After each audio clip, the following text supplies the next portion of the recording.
What's going on, y'all? We in here for another session of class.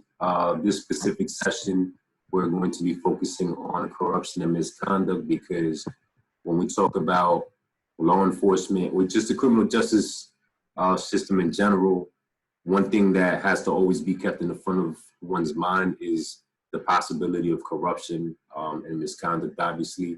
If we're talking about race and crime, we already understand that racism automatically is misconduct. Whether the system always punishes it or not, you know, that's up for debate. But in regards to like whether it is misconduct, there's no question. And so I'm just going to get into different examples, show you certain cases and stuff like that, because at the end of the day, all of these situations lead to some form of litigation, obviously. And in the next, or in one of the lessons that we're going to get into, we're also going to observe and break down basically the cause of these cases of misconduct and stuff like that. Because once you know, departments get sued and settlements have to be made and things of that nature, it ends up costing taxpayers a lot of dollars to basically hire police officers who are just going to continue to malrepresent the department and things of that nature. So let's get started. I'm going to share the screen with you real quick.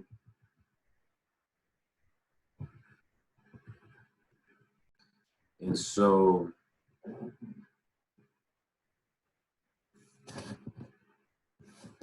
this case right here is specific to DOC.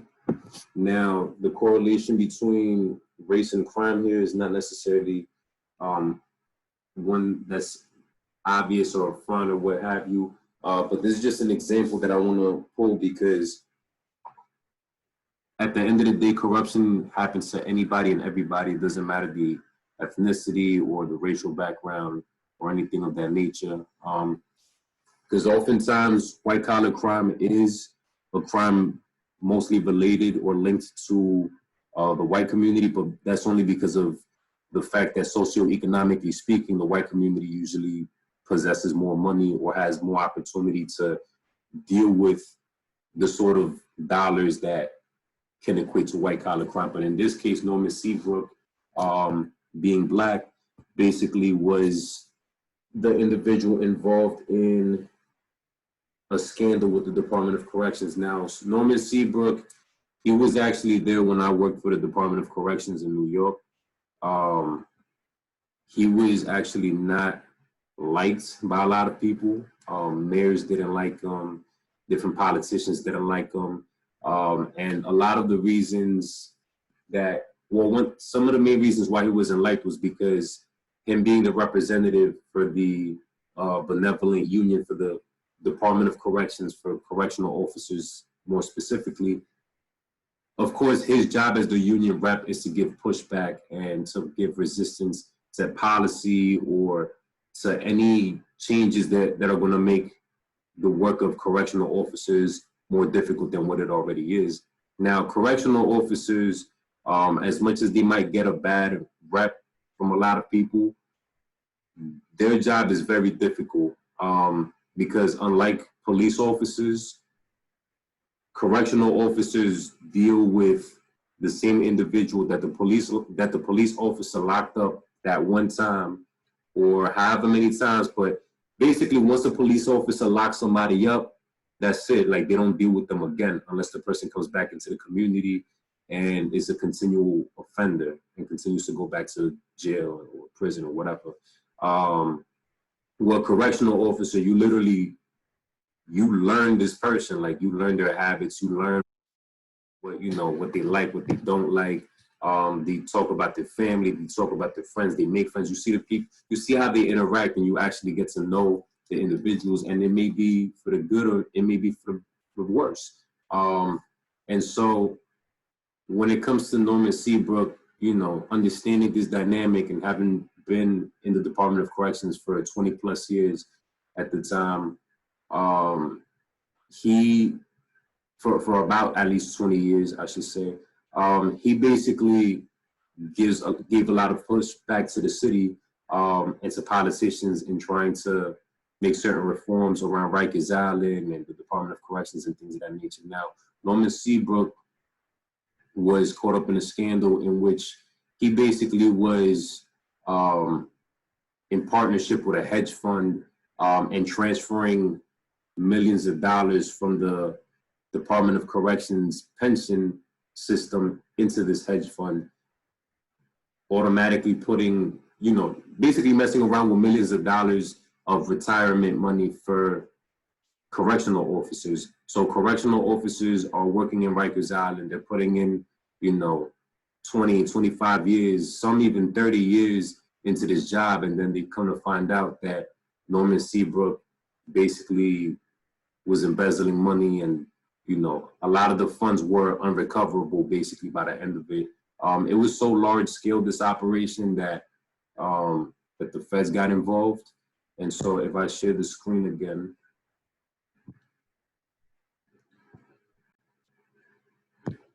you can see this is from the Department of Justice. Norman Seabrook, president of Correction Officers Benevolent Association, sentenced to 58 months in prison for accepting bribes in exchange for investing union money in New York-based hedge funds, right? So at the time, Norman Seabrook, he was chopping it up with this guy, what's his name? With this guy, Jonah Raknitz, who was a real estate businessman. And this guy, Raknitz, he actually was closely linked and tied to Mayor de Blasio. De Blasio, for a time, was actually being scrutinized about his campaign funds, because there's certain protocols and laws that mayoral candidates have to abide by when they're running for mayor. And so there was a lot of scrutiny on Mayor de Blasio regarding how he funded his campaign, where he got his money from, this and that. A lot of the people that de Blasio was very close with, business-wise, ended up being locked up for white-collar crime, Jonah Raknitz being one of those people. And so Jonah also had this relationship with Norman Seabrook. And at some point, Raknitz, I guess from what it says here, he became a cooperating witness for the government. He says Seabrook told Raknitz that he worked hard to invest COBA's money, which COBA is basically the Correctional Officers Benevolent Association, and was not getting anything out of it. And it was time that Norman Seabrook got paid. All right. And basically, the money that Norman Seabrook was supposed to get from the kickbacks from like the investments that he was making, he was supposed to make between $100,000 to $150,000 a year. When they busted into Norman Seabrook's house, they found, I believe, $18 million in cash. But of course, they also found that he was embezzling money in many other ways. So corruption happens all the time. Race does not always determine that, because where there's opportunity, anybody, who has access to that opportunity would probably jump on that moment.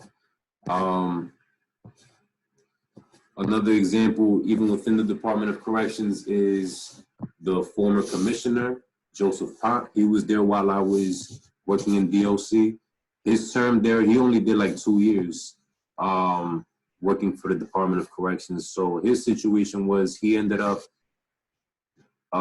misappropriating the funds for the department. He was using department vehicles for personal business, things of that nature. So basically they're alleging, or they had alleged, that he committed tax fraud and things of that nature. His salary was over $200,000 a year, but he was using DOC vehicles for personal purpose. And that pretty much was like the main hit that he took. He ended up resigning as a result of this, because that's a big spotlight if you're the commissioner of one of the city's biggest agencies. And of course they had to move on, but at the end, the Department of Corrections, along with other criminal justice systems, will always be on the spotlight for a lot of negativity. if we are looking at specifically NYC, which NYC government agencies are the most corrupt? Now, granted, this data is obviously a little dated at this point from 2014, but to collect this information, it doesn't happen that often. Unfortunately, it's not like the government is trying to fund researchers to find out how often other government agencies are being corrupt, right? That's not necessarily a thing. But if we just take a general look at the census of this information, so Department of Investigations intake reports by office. So New York City has all these different city agencies, right? They have a whole bunch of different city agencies, and all these agencies operate independently. But of course, they receive funds, you know, allocated by the mayor's office from City Hall, things of that nature. Depending on the importance of each agency, that's how much money it'll be determined that they get. Now, you got the mayor's office, City Hall, right? But then you also have a separate governing body called the Department of Investigations, in the sense that they're the ones that review and go through each agency individually to make sure that they're abiding by whatever the rules or the protocol is for any agency in general, and of course for those specific agencies. So at the top, the agencies that have the most reports, the most intake reports curated on them are the top ones: the Complaint Bureau, New York City Housing Authority, so NYCHA, right? Any housing projects and buildings and stuff like that, that belongs to NYCHA. And then right after that, you got the Department of Corrections, you got Human Resource Administration, Department of Buildings, Housing Preservation and Development, Environmental Protection, and FDNY, and then you could continue to go down and down. Now, one interesting thing here is you do not see one of the biggest agencies in the city, which is the NYPD. So we're going to get into that in a bit. But basically, this is just showing how often reports are generated. It's not necessarily saying that these agencies have the most corruption in that order. Obviously, that's a little much to look at. So those were reports that we saw before. Now, if you're looking at actual investigations done by office, you can see NYCHA is at the top. DOC is number 2. Department of Buildings is number 3. FDNY number 4. School Construction Authority number 5. And then you can keep going down, you know. At some point, you see the Department of Transportation, Department of Finance. And it kind of just shows that the order switches around a little bit, but DOC is still number 2. But yet, even in this, you still don't see the NYPD. And again, like I said, we're going to talk about that. Investigations per thousand employees. We see that it's pretty consistent, basically like the top. I don't know what happened. It's pretty consistent, the top agencies, right? It's not really going to be switching around like that, but where there's more people, obviously there's more opportunity for corruption and for things to take place. Now, to answer the question why NYPD is not there, and you know, this would be something that, you know, could be its own class on its own, but the NYPD, they actually are the only agency that does not get investigated by the Department of Investigations. Okay, NYPD is, I guess, is considered to be a large enough organization or a powerful enough group where basically, because they have their own internal affairs, that suffices. So that's enough. Now, the truth is, various agencies have their own internal affairs. When I worked in DOC, they have their own investigations internally. They have their own officers that, you know, crack hard on correctional officers. Well, I'm not going to say officers, but they have their own people, personnel that crack hard on, you know, officers within DOC. So basically DOC on DOC investigation. And literally these individuals are called investigators. Like they walk in, they're like dressed up like men in black, right? So at the end, these other agencies have internal affairs, but for whatever reasons, the NYPD has the luxury to be able to police themselves. And obviously that means that there's going to be a lot of, stuff that slips through the cracks and corruption that isn't reported, or, things that are undermined and things of that nature unless it's leaked, Okay, give me 1 second. So yeah, so that kind of gives just a breakdown real quick of those numbers. If we're looking at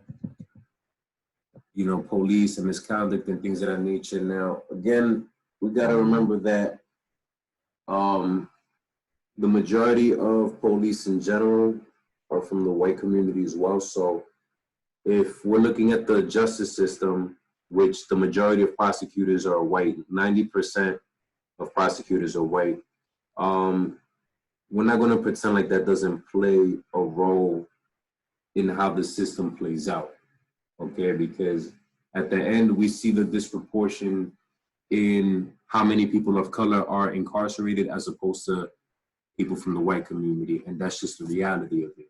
Now, of course, that takes another cake if you're white and you're also a police officer. So reports actually show that police actually commit crime pretty frequently. Matter of fact, let me go to this one right here. Police commit crime pretty frequently. This is from the Washington Post. Study finds police officers arrested over 1,000 times per year, or 3 per day nationwide. Okay. And this is from 2016. And basically they use statistics from 2005 to 2011 to kind of show, a small sample. This isn't really something that has been studied in the past. So now this is a more recent development, basically recent. If you want to look at 2005 to 2011 is recent, but that's the most, I guess, straightforward stuff that we could pull from. There have been crimes such as corruption, assault, sexual assault, extortion of drug dealers and things of that nature. If you get the chance, on YouTube, it's like a documentary, but it's a movie. Put Frank Serpico. Frank Serpico, he was a NYPD officer from back in the days, from the 50s or 60s, who basically wanted to expose all the corruption in the NYPD. He was a white officer. I think he was maybe Italian or something, I'm not sure. But basically, he tried to expose the NYPD and a lot of the malpractice, the bribery, the payoffs that they would get back in the day. And basically, he got shot in the head as a result of that. They tried to kill him, and he managed to survive somehow, and he managed to testify and put a lot of individuals behind bars. So check that film out, Frank Serpico. There's actually a movie about him played by Al Pacino as well. So just saying.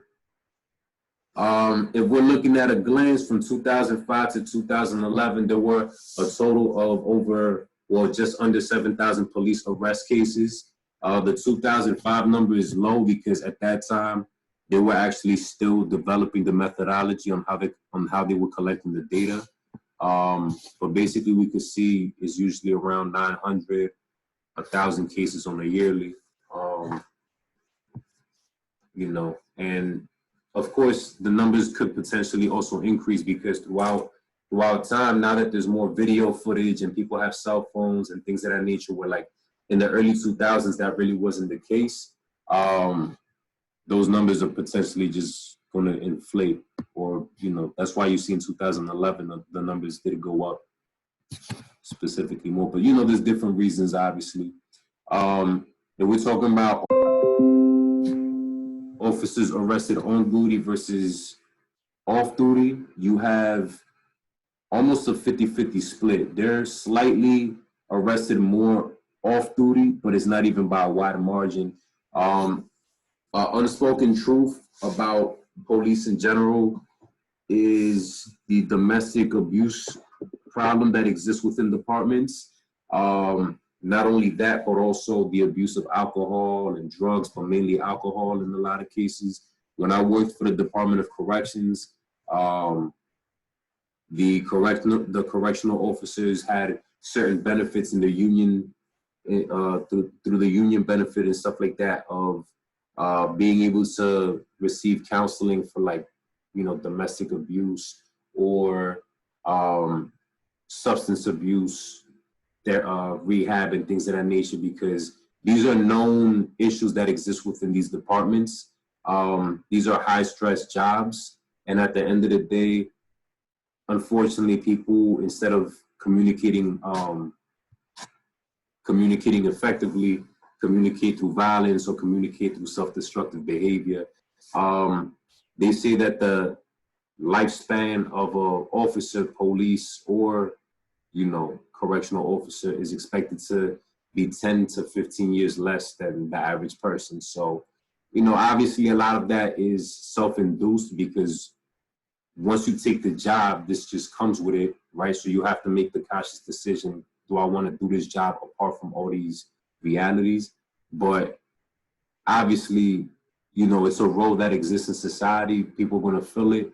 And so it's important to keep these things in the front of your mind, because when you see an officer, automatically you have to take into account, like, what is the mental health of this individual, because even though they're performing a job, it's a job that oftentimes gets brought into a home.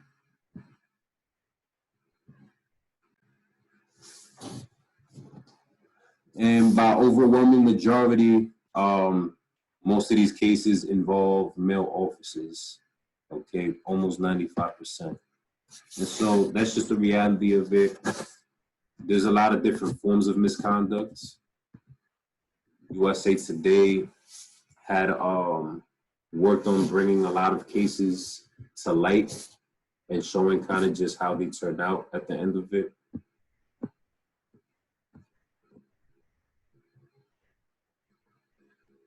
So this specific officer hid evidence of his son's crime, but he eventually was hired as a police chief in Washington State.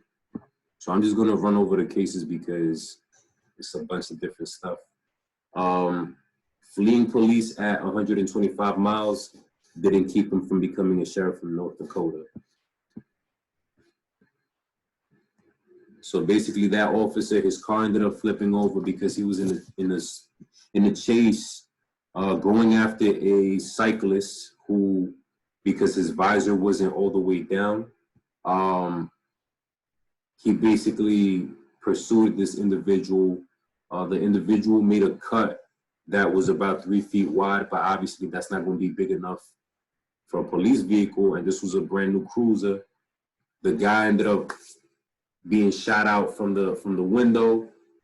He fell in a body of water nearby, and then his car ended up just being flipped on its top.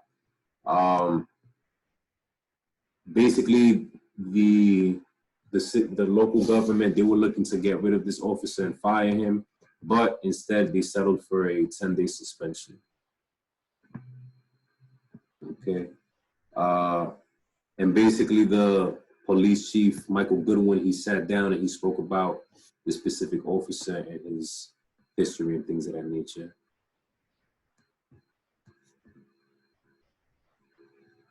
USA Today Network has gathered discipline and accountability records on more than 85,000 law enforcement officers and has started releasing them to the public. The first collection published is a list of more than 30,000 officers who have been decertified, essentially banned from the profession in 44 states. So basically this link is kind of just like outing any foul play from officers or people who used to be officers, and basically looking to keep them from ever going back to the role or position. He accidentally shot a woman because of reckless conduct. He's still sheriff. Okay. So in that case, you know, you have a black male who's an officer, but we already seen in different cases where even if you are an officer, but once you're a person of color, like that could automatically switch the dynamic of your case as well. He lost his law enforcement license in Kansas. 2 Missouri towns hired him anyway. Fired from one job, forced out of another, he found a job in Georgia. So there's always opportunity for a lot of these officers, even after doing wrong. He stayed in policing despite a string of problems. Then he overdosed on drugs. So, you know, that just tends to be a trend, unfortunately.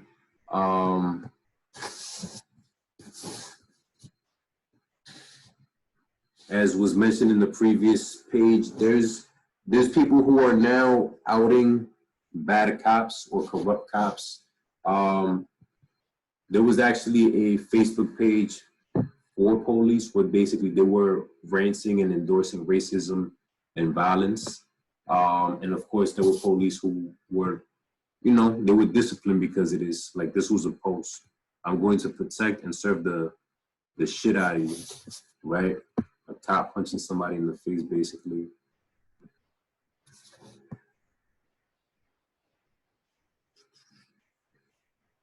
I'm not gonna read all these posts because it's a lot, but this is one example of a post that was found on that page. Whenever these people in mass show up, they should be greeted by these people in masks. We should send them to see these people in masks. So obviously, there's a lot of bigotry and foolishness that happens on these pages, but it's something that you have to learn about, because if these are the people who are supposedly protecting and serving you, what allows them to feel so comfortable to post stuff like this on a public forum like Facebook? You know what I'm saying? So at the end, that's the reality of it. But you guys have the link. Of course, you can continue to dive into that. And then the last thing I'm gonna show you is, yo, I got all these ads. This is crazy.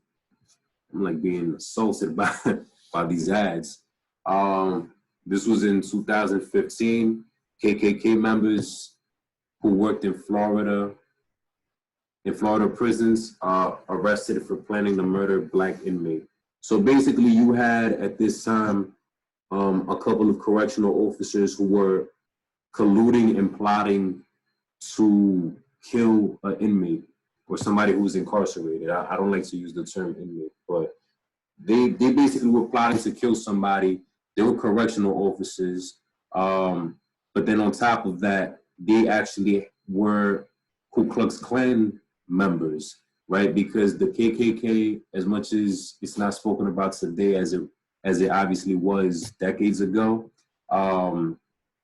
it still exists, and it still influences politics and, you know, different parts of society. Like, for example, when Trump was running for presidency, he got the endorsement of a Ku Klux Klan member, you know, a renowned member named David Duke, right? Who he's known to be the Grand Wizard of the Klan. So at the end of the day, you know, there's obviously different levels to all of this, but once you take it to the point where, you know, you're officially part of a white supremacist terrorist group, obviously it just shows the level of, you know, contrast in regards to just the racial dynamics within the criminal justice system. So I'm gonna end it right here. We are obviously going to continue piggybacking off of this by talking about some of the costs and some of the ways that taxpayers lose out because of this. But at the end of the day, this is the reality of our system. We have to talk about it. Even when I worked in DOC, I was exposed to different forms of corruption. I've heard, you know, people say the wildest things. Like I heard a officer one time say, "Oh, I hope somebody gets slashed today so we can have a lockdown, because when there's a lockdown, literally the whole floor is just still, like nobody, you know, nobody's allowed to go out, do anything. So basically it's a chill day for the officers. So for somebody to say something like that, it don't matter if you think that all these dudes locked up committed crimes, like for you to get your face slashed, that's next level. So yeah, I'm gonna end it on that note. But enjoy your day or your evening, and I'll catch you for the next class. Peace.